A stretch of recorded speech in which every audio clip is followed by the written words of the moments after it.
Assalamualaikum Mas Bro ya, kembali lagi dengan kita nih di Fajar Daily. Kali ini kita lagi di atas mobil, di atas mobil, di dalam mobil ya. Kita lagi nunggu di proyek. Oke, kita akan ngasih share info apa sih kesalahan-kesalahan yang umum dilakukan pada orang yang lagi pengen bangun rumah itu. Oke, jadi biar Mas Bro itu nggak ngelakuin kesalahan yang sama, biar rumahnya lebih irit juga, biayanya lebih cepat kan gitu hasilnya. Oke, kita langsung bahas aja di sini.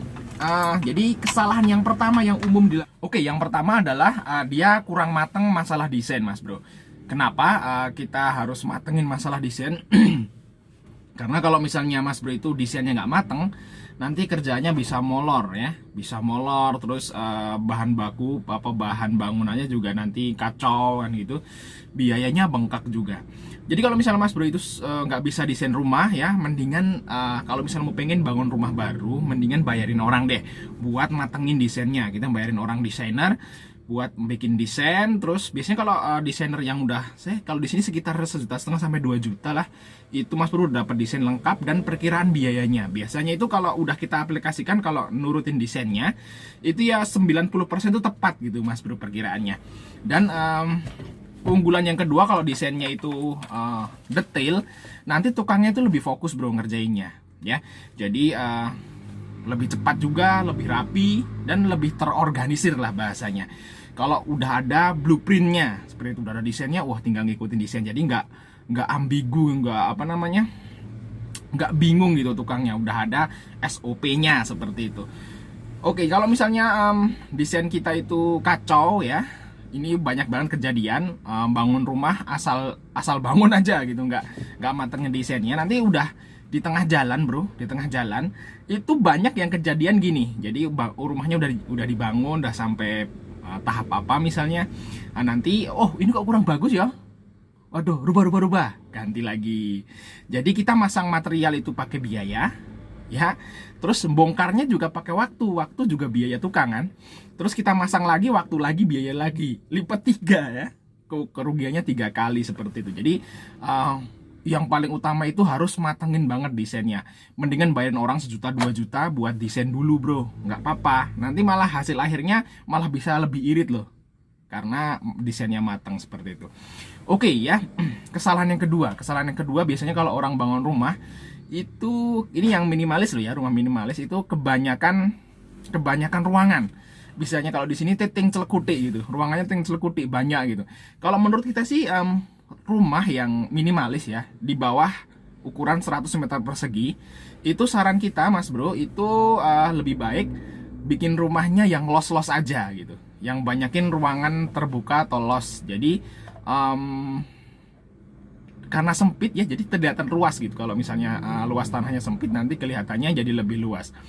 Oke, kalau misalnya Mas Bro itu perlu ruangan, jadi gini, kalau bangun rumah minimalis tuh gini, kalau bahasa simpelnya, bikin ruangan yang los aja, jadi banyakin ruangan los. Dan nanti kalau misalnya Mas Bro kedepannya pengen bikin ruangan, mendingan beli bivet atau penyekat ruangan yang bisa digeser-geser ya, itu jauh lebih baik. Karena banyak orang nyesel di sini bangun rumah minimalis di bawah 100 meter persegi, itu ada yang dijebol lagi. Udah dibangun beberapa tahun, wah ini kok sempit ya, dijebol lagi.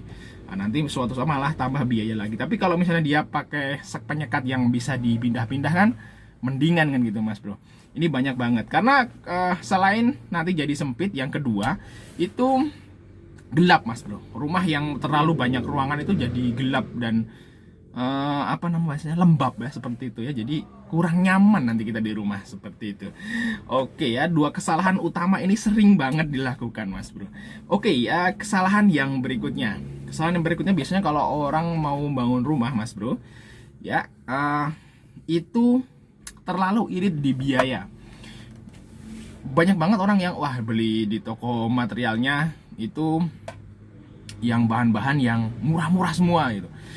Ya menurut saya sih jangan, murah boleh tapi ya jangan semua gitu. Kita harus pilih barang-barang yang, misalnya ya, ini kalau misalnya kita pilih kusen atau daun pintu ya, kalau misalnya mau kayu-kayu yang biasa, yang di tengah lah, kamar-kamar kayu biasa. Tapi kamar ruangan depan yang kita madep keluar ya, atau pintu depan dan pintu belakang, itu pilih pintu yang paling bagus, jati misalnya, yang benar-benar tebal. Karena kalau yang di luar itu kena panas, kena cempesan air hujan. Kalau misalnya dia pakai material-material yang murah gitu biasanya, nanti setahun, 2 tahun, 3 tahun Mas Bro udah minta ganti gitu.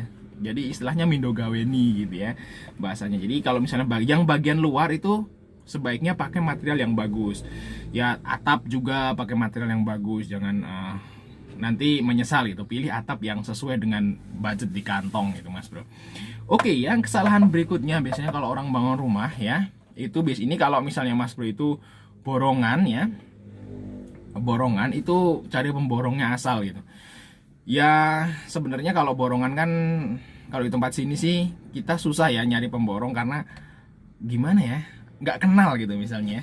Jadi kalau misalnya kita mau nyari pemborong sih ya sebaiknya didetilin dulu, detil banget gitu, baru nanti eksekusinya itu kita nggak miskomunikasi. Karena di di grup itu banyak banget yang negonya itu mungkin kurang mateng ya. Terus pas jadi itu si konsumennya atau yang punya rumah itu kecewa gitu dengan hasilnya.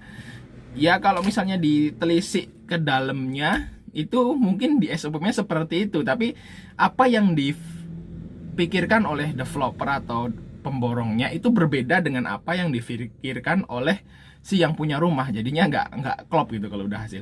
Si developer bilang, oh kita tuh ngasih taunya kayak gini loh mas. Terus developernya, si yang punya rumah, oh enggak loh, maunya saya kayak gini. Jadi nggak miss gitu. Ya banyak banget yang seperti ini jadi berantem gitu. Oke, jadi hati-hati banget kalau misalnya pemborong. Ya mungkin itu aja sih kesalahan-kesalahan umum yang biasa orang rumah bangun rumah itu seperti itu mas bro. Oh ya, kesalahan berikutnya ya. Kesalahan berikutnya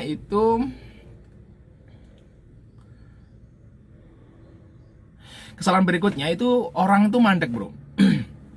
Oke, ini banyak banget kejadian seperti itu. Jadi dananya mas-pasan, dananya mepet, terus dia itu bikin rumahnya mandek di tengah jalan. Kalau misalnya mandeknya sampai ke tegak payung, sampai digentengin gitu, itu no problem. Tapi jangan sampai mas bro itu punya dana minim, terus nekat bangun rumah, terus mandeknya di bata naik, belum dipayungin udah mandek selesai. Kusen udah dipasang kan seperti itu, karena kalau masang bata kan barengan sama kusen gitu, udah dipasang. Itu justru malah merugikan, dan malah nanti kalau misalnya mandek beberapa bulan bahkan setahun, nanti udah rusak bro. Kusennya rusak ya, terus besi-besinya berkarat, terus batanya juga mungkin banyak yang berlumut, ambrol seperti itu. Jadi kalau misalnya mas bro itu uangnya itu nggak cukup sampai tegak payung ya, mendingan tabung dulu deh, jangan nekat bangun rumah. Biasanya kalau di daerah-daerah sini tuh bangun rumah modal nekat gitu ya, banyak banget yang seperti itu. Jadi malah kita buang-buang material gitu seperti itu. Maksudnya nanti pas waktu kita punya duit, nanti setahun 2 tahun lagi mau ngelanjutin, yang mau kita lanjutin itu nggak bisa gitu, harus merombak lagi. Malah kita buang 2 tahun yang lalu kita udah buang duit malahan seperti itu. Dan banyak juga yang pondasi tok gitu ya, pondasi tok tinggal, pondasi tok, kita udah pondasi dulu, duitnya cukup buat pondasi, di pondasi dulu ditinggal, itu tetap rusak bro. Pondasi yang kena panas hujan terus menerus itu rusak bro. Jadi sebaiknya kalau cukup duitnya buat pondasi doang, simpen aja deh duitnya dulu, atau minimal beli batu aja. Kalau batu doang tumpuk sih no problem, tapi kalau udah di pondasi terus mas bro